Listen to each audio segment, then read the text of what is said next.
Friends, हमारे कुछ subscriber ने टेलीफोन करके मुझे बताया कि हमने टैक्स प्लानिंग के और टैक्स मैनेजमेंट के बारे में तो बातें कर ली हैं, लेकिन टैक्स प्लान हम कैसे करेंगे ये तो आपने बताया नहीं। हमने उनके रिक्वेस्ट पर मैंने सोचा कि पहले टैक्स प्लानिंग के बारे में बात कर लें, फिर आगे बातें कुछ और करेंगे हम। जैसा कि हमने पहले बताया हुआ है, टैक्स प्लानिंग एक प्रोसेस है under which we take the benefits and advantage of different provisions as provided under Income Tax Act 1961.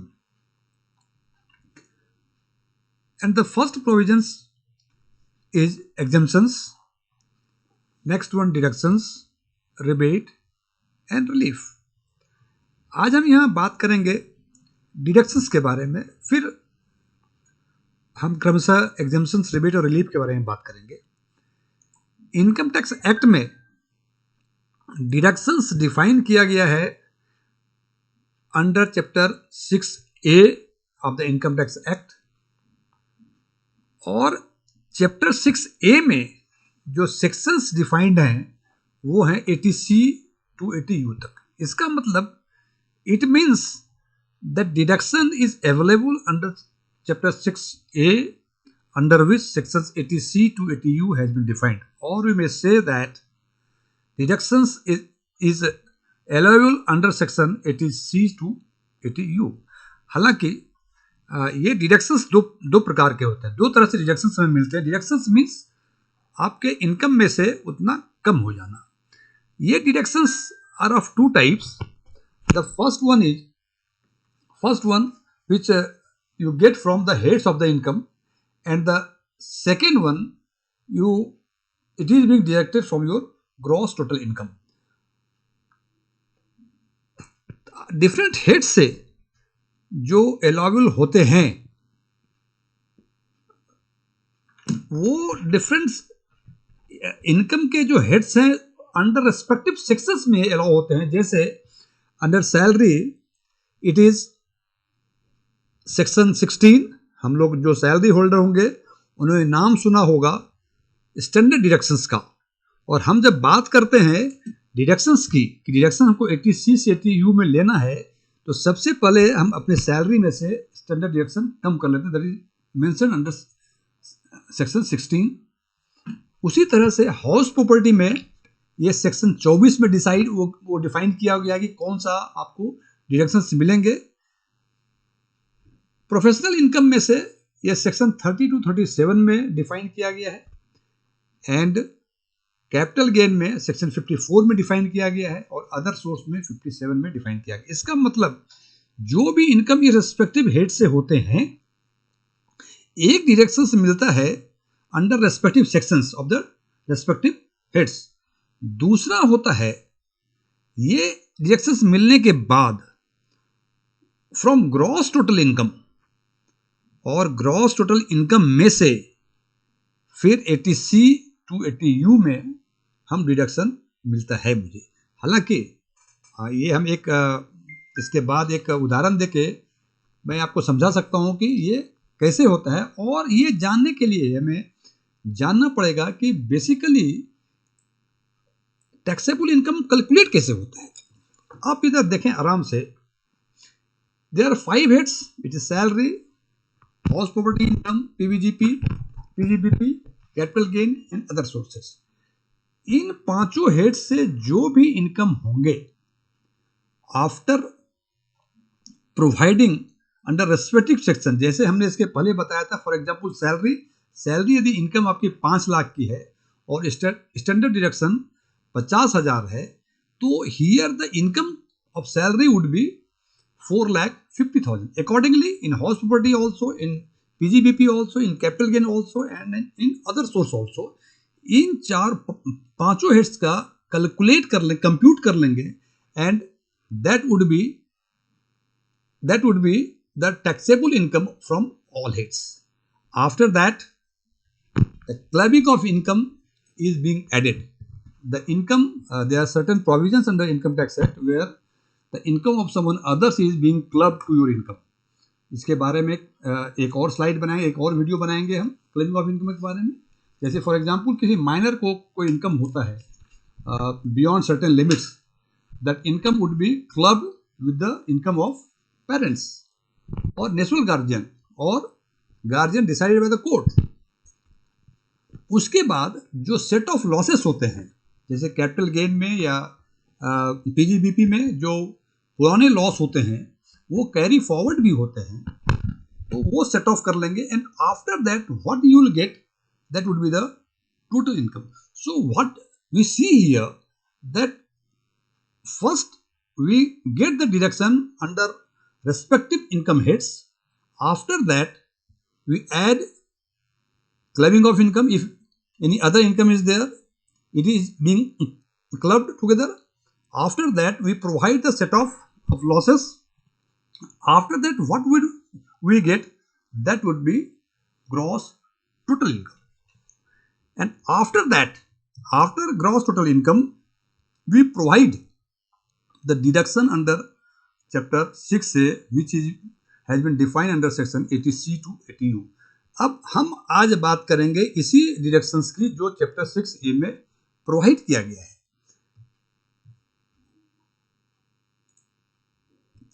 Chapter 6A में there are 5 parts. The first part is part A, under which 3 sections are given. Under part B, you see 80C, 80CCD, 80E, 80D, 80DD, DDB, part C, part CA and part D. Part 1 of the chapter 6A provides the rule under which we can take advantage of the which has been mentioned under part B, part C, part C and part D. इसका मतलब यह हुआ कि part A में वो कानून लिखे हुए हैं जिसके द्वारा पार्ट बी, सी ए और डी में से जो भी सुविधाएं दी गई उसको कैसे लिया जाए। So first we talk about part A, the general rules, and it is the part B general rules. The first rule is very important. Deduction under chapter 6A shall be allowed from gross total income after allowing provisions of clubbing and set off. ये कहते हैं कि जो chapter 6A का जो भी deductions है वो अलाउ किया जाएगा ग्रॉस टोटल इनकम पे, जो कि क्लबिंग का प्रोविजन और सेट ऑफ के प्रोविजन के बाद मिलता है। फॉर यू सी हियर ये 80C और 80U का डिडक्शन मिलेगा वो आफ्टर दिस कैलकुलेशन मिलेगा, विच जो कि क्लेमिंग ऑफ इनकम और सेट ऑफ लॉस को अप्रोप्रिएट करने के बाद आया हुआ है। Am I clear? I again repeat, deduction under 6A shall be allowed from gross total income after allowing from provisions of the clubbing and set off. And the second, after that, second rules, aggregate amount of deduction under chapter 6A shall not exceed the total income, and under bracket it is normal income. It must be understood by all the concerns who have interest in the income tax laws and income tax provisions. It says aggregate amount of deduction under chapter 6A means whatever deduction, aggregate deduction from 80C to 80U shall not exceed the gross total income, okay? But that income must be normal income. Again you come here, again we come here. It says that total deduction under this head should not exceed from gross total income, and it said gross total income means normal income. Now before going to normal income, we must know that there are 2 taxes under income tax provision. One is the normal rate and one is the special rate. The special rate is given under capital gain and all four heads, salary, house property, PGBP and other source comes under normal head. So rule 2 of the general rules of the, or you can say the rule 2 of the part A says that deductions under chapter 6A, aggregate deduction under chapter 6A should not increase the gross normal total income. Although इसे मैं एक example देकर समझाता हूं, शायद उससे आपको बात समझ में आ जाएगी. फॉर एग्जाम्पल, इन पांचों हेड्स में से किसी एंटिटी का इनकम है सैलरी से 5,50,000, हाउस से 1,20,000, पीजीबीपी से 50,000, कैपिटल गेन से कुछ नहीं है, अदर सोर्स से 30,000. So here gross total income is 7,50,000. And हमने 8 लाख रुपए इन्वेस्ट किया हुआ है under section different provisions of under section 80C to 80U. Now here that rule, what second rule says, it says that total deductions, aggregate deductions under section 80C to 80U should not exceed gross total income. Yeah, इस example में here we see that aggregate deduction under 80C to 80U is 8 lakh and gross total income is 7,50,000. It says it should not exceed. So maximum we can get the deduction here is 7,50,000 only, not 8 lakh, because it should not exceed the gross total income.